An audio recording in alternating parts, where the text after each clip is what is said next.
Welcome to D media. నేను మీ దేవేందర్. తెలంగాణ రాష్ట్ర ప్రభుత్వం సంచలనమైన నిర్ణయం తీసుకుంది.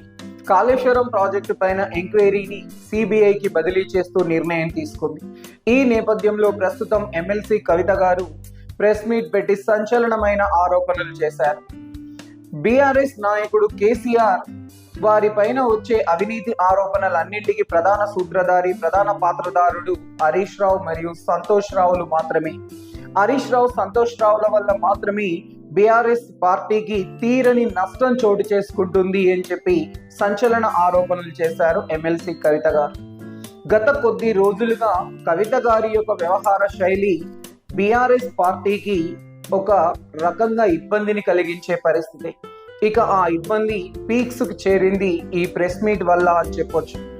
ప్రస్తుతం కాళేశ్వరం ప్రాజెక్టు ఎంక్వైరీని సిబిఐకి బదిలీ చేయడం, అలాగే ఎమ్మెల్సీ కవిత గారు సంతోష్ రావు, హరీష్ రావుల వల్లే కేసీఆర్ కు ఈ ఇబ్బందులన్నీ, సంతోష్ రావు, హరీష్ రావులకు డబ్బు తప్ప విలువలు లేవు అని చెప్పి వారి పైన సంచలన ఆరోపణలు చేసింది.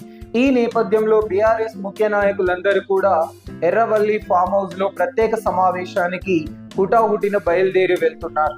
మరి దీనిపై మీ యొక్క ఒపీనియన్ ఏంటో తెలియజేయండి. Thank you. Please subscribe our channel and support me.